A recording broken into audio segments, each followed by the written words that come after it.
Hello guys, welcome to UPD educational. Guys, UGC NET आणि SET या दोन्ही एक्झामच्या दृष्टिकोनातून पेपर फर्स्ट जो सर्व फॅकल्टीसाठी कॉमन असतो, कारण पेपर सेकंड आहे तो प्रत्येकाचा सब्जेक्ट वाईज असतो, पण पेपर फर्स्ट हा कॉमन असतो. हेच लक्षात घेऊन पेपर फर्स्टसाठी आपण पूर्णपणे क्रॅश कोर्स डेव्हलप केला आहे आणि त्यामध्ये आपण पाहतोय रिसर्च ॲप्टिट्यूड हा युनिट नंबर सेकंड पेपर फर्स्टमधील. तर गाईज, याचा पार्ट नंबर हा 7 आहे. याआधी पार्ट 6 मी ऑलरेडी डिस्कशन केलेले आहेत. ज्या विद्यार्थ्यांनी ते पाहिले नसतील त्यांनी कृपया पार्ट 6 पर्यंत पहा, त्यानंतर पार्ट 7 पहा, कारण प्रत्येक पार्ट हा दुसऱ्या पार्टवर डिपेंड आहे. तर गाईज, हे लेसन सुरू करण्याआधी तुम्ही चॅनलवर नवीन असाल तर नेट सेट पेट एक्झामच्या अपडेटसाठी चॅनलला सबस्क्राईब करून ठेवा आणि चॅनलची एक टेलिग्राम चॅनल आहे, त्याची लिंक डिस्क्रिप्शन बॉक्समध्ये आहे, त्याला जॉईन करून ठेवा, जेणेकरून कुठलंही अपडेट असेल, कोणती PDF असेल, इमिजिएटली तुम्हाला तिथं भेटत जाईल. आणि गाईज, बरेच विद्यार्थी याची PDFची डिमांड करत आहेत. तर गाईज, PDF आणखी पूर्णपणे वर्किंग झालेलं नाही. ज्यावेळेस आपला रिसर्च ॲप्टिट्यूडचा पूर्णपणे क्रॅश कोर्स संपेल त्यावेळेस तुम्हाला पूर्णपणे एक PDF दिली जाईल, म्हणजे सर्वच क्रॅश कोर्सची एक PDF भेटेल तुम्हाला. ठीक आहे, रिसर्च ॲप्टिट्यूडची एक PDF भेटेल, नंतर नेक्स्ट टॉपिक जो असेल त्याची एक PDF भेटेल. अशा प्रकारे सर्व PDF तुम्हाला अवेलेबल केल्या जातील. तर आपला हा रिसर्चचा सिलेबस आहे. आत्तापर्यंत आपण स्टेप ऑफ रिसर्च इथपर्यंत कव्हर केलं आहे. आज आपण करणार आहे थिसिस अँड आर्टिकल रायटिंग, त्यामध्ये format and style of referencing. ठीक आहे, म्हणजे कशा प्रकारे रेफरन्सिंग देऊ शकतो किंवा त्याची फॉर्मॅट काय ते आपण पाहणार आहोत. आता काहीच इथे फॉर्मॅट आणि स्टाईल ऑफ रेफरन्सिंग खूप असं महत्त्वाचं नाही, पण त्यामध्ये ज्या कन्सेप्ट आहेत ना त्या खूप महत्त्वाच्या आहे. म्हणजे बिब्लिओग्राफी काय असतं, रेफरन्सिंग काय असतं, हे आपल्याला पाहायचं आहे. आत्तापर्यंत इतकं स्टेप ऑफ रिसर्च कव्हर केलं आहे, पण एक पॉईंट राहिलेला आहे आपला, पोस्ट पॉझिटिव्हिझम आणि पॉझिटिव्हिझम अप्रोच टू रिसर्च. हा पॉईंट राहिलेला आहे, आपण सर्वात लास्टला कव्हर करणार आहोत. ठीक आहे, आज आपण सुरू करूया थिसिस अँड आर्टिकल रायटिंग, त्यामध्ये format and style of referencing. त्यामध्ये फर्स्ट आहे रेफरन्सिंग. तर गाईज, रेफरन्सिंगचा आपल्याला मिनिंग पाहायचं आहे, फॉर्मॅट पाहायचं आहे. फर्स्ट आपण पाहूया रेफरन्सिंगचं मिनिंग काय असतं.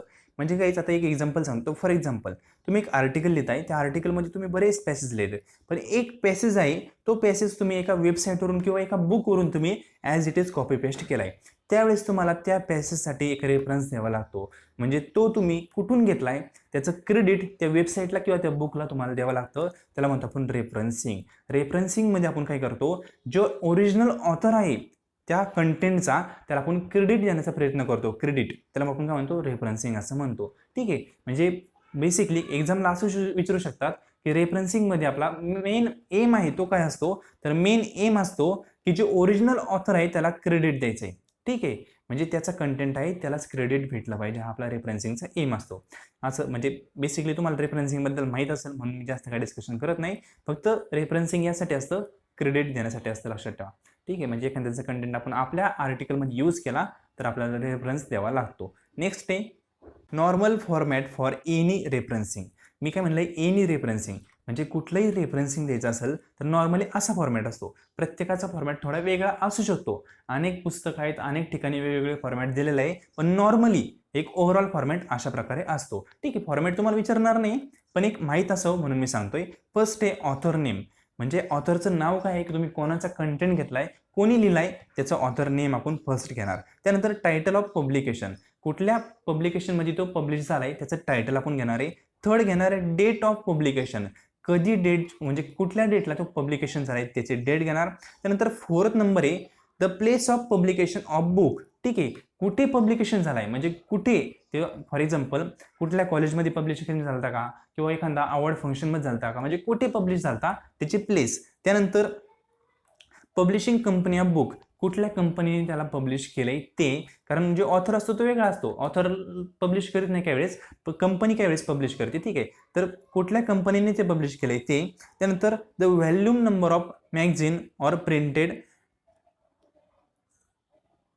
इन्सायक्लोपीडिया, म्हणजे फॉर एक्झाम्पल इथे सांगितले त्यांनी की किती व्हॅल्यूम म्हणजे किती त्याच्या प्रती तुम्ही प्रिंट केल्यात ते एक आपण सांगणार. पण बेसिकली हे कोणी सांगत नाही आजकाल. ठीक आहे, किती प्रति आपण पब्लिश केलंय हे सांगत नाही रेफरन्सिंगमध्ये, जर ओल्ड फॉर्मॅट आहे. पण लक्षात ठेवा, जर इन केस सांगितलेलं असेल तर सांगू शकतो. तुम्हाला माहित असेल की फॉर एक्झाम्पल एखादं बुक आहे, त्याचं तुम्ही कंटेंट तुमच्या याच्यामध्ये घेतलेलं आहे आर्टिकलमध्ये, त्याच्या किती प्रत पब्लिश झालाय हे तुम्हाला माहित असेल तर तुम्ही देऊ शकता, अन्यथा नाही दिलं तरी चालेल. 7 नंबर काय, द पेज नंबर. ठीक आहे, किती पेज नंबरचं ती बुक आहे ते एक देऊ शकता. आणि पेज नंबरचा अर्थ असा एक होतो कुठल्या पेज नंबरवर कंटेंट तुम्ही कॉपी केलाय तुमच्या आर्टिकलमध्ये, ठीक आहे. त्याचा पेज नंबर तुम्हाला देणं गरजेचं असतं. म्हणजे बेसिकली फॉर्मॅट आहे रेफरन्सिंगसाठी.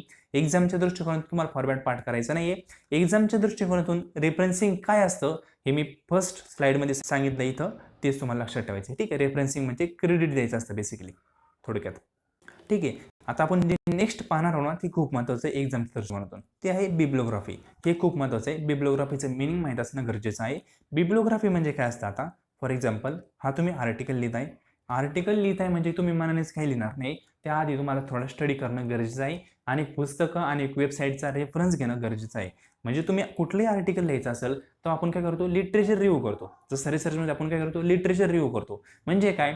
रिसर्च करण्याआधी लिटरेचर रिव्ह्यू म्हणजे की त्या रिसर्च संदर्भात आपल्याला काही माहिती भेटते का, तो आपण पाहण्याचा प्रयत्न करतो. तसंच आर्टिकल लिहिताना आपण पहिली माहिती काय भेटते का ते पाहण्याचा प्रयत्न करतो आणि जे जे भेटलंय त्याला आपण योग्य प्रकारे अंडरस्टँड करून नवीन एक आर्टिकल लिहित असतो. तर बेसिकली गाईज जे बिब्लिओग्राफी असतं ना, त्यामध्ये तेच असतं.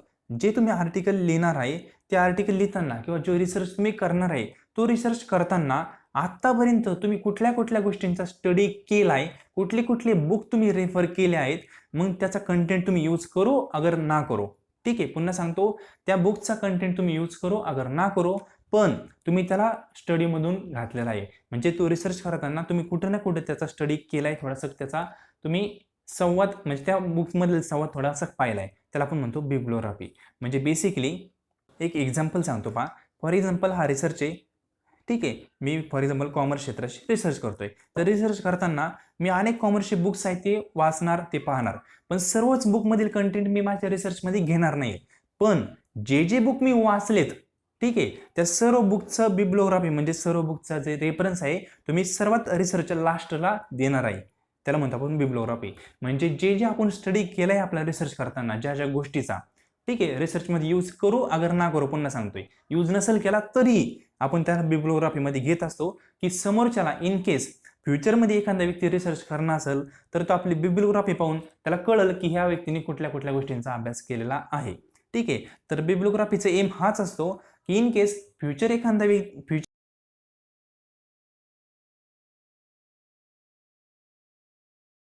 एक मिनिट, त्याला कळतं की आतापर्यंत या ऑथरनी किंवा जो रिसर्च ऑलरेडी कंडक्ट झालेला आहे त्यांनी कुठल्या कुठल्या गोष्टींचा रेफरन्स घेतला होता किंवा कुठल्या कुठल्या गोष्टींमध्ये त्याने ऑलरेडी स्टडी केलेला आहे ते कळतं, ठीक आहे. म्हणून बिब्लिओग्राफी दिलं जातं. याचं एक एक्झाम्पल सांगतो तुम्हाला योग्य प्रकारे समजेल. हे पहा, एक्झाम्पल घेतलंय बिब्लिओग्राफीचं. फॉर एक्झाम्पल मी कॉमर्समध्ये रिसर्च करतोय असे गृहीत धरू आपण, ठीक आहे. एक्स नावाचा व्यक्ती तो कॉमर्समध्ये रिसर्च करतोय. तो रिसर्च करताना कुठेतरी एक छोटीशी कन्सेप्ट कॉस्ट अकाउंटिंग ती त्यामध्ये आली, ठीक आहे. कॉस्ट अकाउंटिंगची कन्सेप्ट आली म्हणून त्या व्यक्तीने काय केलं, एक रिसर्च केला, म्हणजे एक पुस्तक काढलं मोदी केचं, ठीक आहे. मोदी के नावाचं पुस्तक काढलं. त्यांचं पुस्तक होतं कॉस्ट अकाउंटिंग. ते पुस्तक पाहिलं. मग ते पुस्तक फक्त पाहिलं ना, रिसर्चशी संबंधित नव्हतं, पण एक छोटीशी कन्सेप्ट आली म्हणून आपण ते पुस्तक पाहिलं. मग लगेच अंडर द बिब्लिओग्राफी त्याचा पूर्णपणे अशा प्रकारे एक रेफरन्स द्यावा लागतो, ठीक आहे. म्हणजे फक्त फरक इतकाच आहे, रेफरन्समध्ये तुम्ही काय करता माहिती आहे का, जे कंटेंट तुम्ही यूज केलेत रिसर्चमध्ये त्याच रेफरन्स देता आणि त्याचं एम काय असतो, क्रेडिट द्यायचं आहे. जो ओरिजिनल ऑथर आहे त्याला क्रेडिट द्यायचं, त्याचा एम असतो रेफरन्सिंगचा. पण बिब्लिओग्राफी आहे, या बिब्लिओग्राफीमध्ये क्रेडिट वगैरे द्यायचं नसतं. बिब्लिओग्राफीमध्ये इन फ्युचर जो व्यक्ती रिसर्च करणार आहे, नवीन रिसर्च करणार आहे, त्याला कळावं की जो ओल्ड रिसर्चर होता, जो ओल्ड व्यक्ती होता त्याने रिसर्च केला, त्याने कुठल्या कुठल्या गोष्टींचा आधार घेतला होता रिसर्च करताना, ते सर्व बिब्लिओग्राफीमध्ये दिलेलं असतं, ठीक आहे, इन शॉर्टमध्ये. तर बेसिकली बिब्लिओग्राफीचा फॉर्मॅट अशा प्रकारे असतो. म्हणजे जे जे बुक, आता फॉर एक्झाम्पल या बुकमधून, म्हणजे इथं पण कॉस्ट अकाउंटिंगचं बुक आहे, हे पण कॉस्ट अकाउंटिंगचं बुक आहे, यातून काही घेतलं नसेलही कदाचित, पण ह्याचा स्टडी केला ना रिसर्च करताना, म्हणून याचं बिब्लिओग्राफीमध्ये सगळं दिलेलं असतं. मग आता इन केस नवीन एखाद्या व्यक्तीला कॉमर्सवर रिसर्च करायचं असेल तर पहिल्या व्यक्तीने काय काय अभ्यास केला हे कळतं ना समोरच्या नवीन व्यक्तीला, म्हणून असं सर्व बिब्लिओग्राफी रिसर्चच्या एंडिंगला लास्टला दिलेली असते, लक्षात ठेवा. आता वेब बिब्लिओग्राफी ही नवीन टर्म आहे, ती सांगतो. यामध्ये काय केलं जातं, कुठल्या कुठल्या वेबसाईट पाहिल्या आहेत त्यांचा इथं रेफरन्स दिला जातो, त्याला म्हणतो आपण वेब बिब्लिओग्राफी. हे पहा अशा प्रकारे कुठली वेबसाईट असू शकते त्याचा आपण त्याला व्हिजिट दिली, त्यामध्ये पाहिला काय कंटेंट, त्याला आपण म्हणतो वेब बिब्लिओग्राफी. म्हणजे इथं ऑनलाईन सगळं, ठीक आहे. ऑनलाईन म्हणजे वेब बिब्लिओग्राफी आणि ऑफलाईन म्हणजे नुसतं बिब्लिओग्राफी, ठीक आहे. इथं नोट दिली पहा. नोटमध्ये पण काय सांगितलंय, consider full book name but actually only the some part of book use in research. म्हणजे इथं काय दिलंय, पूर्ण बुकचंच नाव दिलंय ना बिब्लिओग्राफीमध्ये, पण अख्खं काय बुक आपण यूज केलेलं नाही, फक्त त्याचा काहीतरी पार्ट यूज केलेला असेल, पण तरी पूर्ण पुस्तकाचं जे नाव दिलेलं असतं. कारण का, तर पुस्तक आपण पूर्णपणे वाचलं असेल किंवा त्याचा आपण एक हाताळणी केलेली आहे, ठीक आहे, आपला रिसर्च करताना, म्हणून त्याचं पूर्ण नाव दिलं आहे. म्हणजे बेसिकली आपण पूर्ण पुस्तक घेतलेलं नाही, पण तरी त्याचं नाव देणं गरजेचं असतं बिब्लिओग्राफीमध्ये. आता जी बिब्लिओग्राफी याच्या काही स्टाईल आहेत, एक्झामच्या दृष्टिकोनातून खूप महत्त्वाच्या आहेत, ठीक आहे. स्टाईल आहेत 3 प्रकारच्या, त्या महत्त्वाच्या आहेत. त्यामध्ये फर्स्ट आहे APA, सेकंड आहे MLA, थर्ड आहे CMS, ठीक आहे. तीनही स्टाईल महत्त्वाच्या आहेत, त्यांचे फुल फॉर्म महत्त्वाचे आहेत, त्यांचं फॉर्मॅट महत्त्वाचं आहे, फॉर्मॅट ॲज इट इज पाठ करणं गरजेचं आहे. फर्स्ट आहे APA. आपण फर्स्ट पाहू APA. APAचं फुल फॉर्म आहे अमेरिकन सायकोलॉजिकल असोसिएशन. लक्षात ठेवा, विसरू नका, खूप महत्त्वाचं आहे, लिहून ठेवा. त्याचं फॉर्मॅट काय आहे, लास्ट नेम फर्स्ट घेणार, म्हणजे जर लास्ट नेम आहे ते पहिल्यांदा घेणार, म्हणजे सरनेम जे असेल ते, त्यानंतर स्वल्पविराम पाहिजे इथं, नंतर फर्स्ट नेम, ठीक आहे. नंतर इयर कधी पब्लिश केलं तर इथं डॉट डॅश पाहिजे बरं का, त्यानंतर कंसातच इयर पाहिजे, नंतर परत इथं डॅश पाहिजे, त्यानंतर बुक टायटल, ठीक आहे, पुन्हा डॅश, नंतर प्लेस, नंतर डबल डॅश, नंतर पब्लिकेशन, नंतर पुन्हा डॅश. हा त्याचा फॉर्मॅट आहे. कशाचा, अमेरिकन सायकोलॉजिकल असोसिएशनचा. थोडंसं अवघड जाईल तुम्हाला पाठ करायला, पण एकदा दोनदा वाजलं तर डेफिनेटली पाठ होईल. आता त्याचं एक्झाम्पल दिलंय या फॉर्मॅटमध्ये, जर माहिती भरायचं कसं असतं. मग इथं फॉर एक्झाम्पल गुप्ता हे लास्ट नेम, तसं इथं पण दिला, नंतर के, ठीक आहे, फर्स्ट नेमचा के घेतला, कंसात इयर दिलं, नंतर इफेक्ट ऑफ TV इथं नाव घेतलं, नंतर नाशिक प्लेस आहे, नंतर निराली पब्लिकेशन, निर्माली पब्लिकेशन हे काय त्याचं पब्लिकेशन आहे. म्हणजे अशा प्रकारे APA स्टाईलचा फॉर्मॅट आहे. हा फॉर्मॅट पाठ करणं खूप गरजेचं आहे CET एक्झामच्या दृष्टिकोनातून. नेट एक्झामला काय होत होतं, आधी विचारत होते अशी क्वेश्चन, म्हणजे 2019च्या आधी, पण आता 2-3 वर्ष झाली हे क्वेश्चन विचारत नाही. विचारू शकतात, काही भरोसा नाही, पण CET एक्झामला खूप चान्सेस आहेत हे क्वेश्चन विचारण्याचे. सेकंड आहे MLA. MLA म्हणजे काय, मॉडर्न लँग्वेज असोसिएशन, त्याचा फुल फॉर्म लक्षात ठेवा. त्यानंतर याचा फॉर्मॅट कसा आहे, पहिला लास्ट नेम, त्यानंतर फर्स्ट नेम, म्हणजे इथं स्वल्पविराम, नंतर फर्स्ट नेम, नंतर इथं इयर होतं पहा, जर आपण पाहिलं हे पहा, अमेरिकन सायकोलॉजिकल असोसिएशन, इथं काय होतं, कंसात इयर होतं ना, थर्ड नंबरला इयर होतं, पण मॉडर्न लँग्वेज असोसिएशनमध्ये काय दिलंय, बुक नेम दिलंय. इथं कळालं का, ते थर्ड नंबरला काय दिलंय, बुक नेम दिलंय. म्हणजे थोडे चेंज आहेत, पण ते चेंज खूप महत्त्वाचे आहे. ॲज इट इज फॉर्मॅट लिहिणं गरजेचं आहे. नंतर प्लेस, नंतर पब्लिकेशन, नंतर लास्टला पुन्हा इयर. यांच्यामध्ये जिथं स्वल्पविराम दिलाय तिथं स्वल्पविरामच गरजेचं आहे, जिथं फुल स्टॉप दिलाय ते फुल स्टॉपच गरजेचं आहे. स्वल्पविरामच्या ऐवजी फुल स्टॉप असं नकोय. जे दिलंय ते ॲज इट इजच असणं गरजेचं आहे, लक्षात ठेवा. नेक्स्ट काय, नेक्स्ट आहे CMS म्हणजे काय, शिकागो मॅन्युअल स्टाईल. आता हे पहा, इथं याचं एक्झाम्पल दिलेलं आहे, कशा प्रकारे आपण एक्झाम्पल लिहू शकतो ते पाहून घ्या एकदा, ठीक आहे. शिकागो मॅन्युअल स्टाईल, यामध्ये पण फॉर्मॅट वेगळा आहे. पहिले लास्ट नेम, नंतर स्वल्पविराम, नंतर फर्स्ट नेम, इथं डॅश म्हणजे फुल स्टॉप, नंतर टायटल ऑफ वर्क. फक्त तिथं काय दिलंय, बुक नेम दिलंय ना, की टायटल ऑफ वर्क दिलंय. बाकी हे दोघं पण फॉर्मॅट थोडे सेमच आहे. नंतर प्लेस, नंतर पब्लिकेशन, नंतर डेट, ठीक आहे. फक्त एवढं लक्षात ठेवा, हा स्लाईड येतं, या स्लाईडचा एक स्क्रीनशॉट मारा आणि एका पेजवर लिहून ठेवा, कुठं फुल स्टॉप आहे, कुठं सगळं स्वल्पविराम आहे, हे खूप महत्त्वाचं आहे, ठीक आहे. असं नको इथला स्वल्पविराम इकडं आला किंवा इकडचा फुल स्टॉप इकडं आला, असं नको आहे. ॲज इट इजच स्वल्पविराम ते सर्व पाठ करणं गरजेचं आहे. एक्झामला विचारू शकतात आणि विचारलेलं पण आहे आधी, ठीक आहे. तर बेसिकली शिकागो मॅन्युअल स्टाईल हा इथं त्याचा फॉर्मॅट आहे आणि त्याचं एक्झाम्पल दिलेलं आहे. एक्झामच्या दृष्टिकोनातून महत्त्वाचं आहे, पुन्हा सांगाल, ठीक आहे. तर गाईज, हा लेक्चर होता, कसं वाटलं कमेंट बॉक्समध्ये कमेंट करा. यामध्ये जास्त काही डीपमध्ये जाण्याची गरज नाही. एक्झामला विचारलं तर डायरेक्टली सिम्पल एकदम फुल फॉर्म विचारतील, MLAचा फुल फॉर्म काय विचारतील, किंवा CMSचा फुल फॉर्म काय तो विचारतील. नाही विचारलं ते तर हे विचारतील, नाही का, कशा प्रकारे फॉर्मॅट असतो. आणि फॉर्मॅट देताना ते चुका काय करतील, 4 ऑप्शन असतात पहा, 4 ऑप्शनमध्ये फक्त थोडं चेंज करतात. म्हणजे फर्स्ट ऑप्शनमध्ये इथं स्वल्पविराम आहे, त्याऐवजी फुल स्टॉप देतील, ठीक आहे. सेकंड ऑप्शनमध्ये इथं फुल स्टॉप आहे, इथं स्वल्पविराम देतील.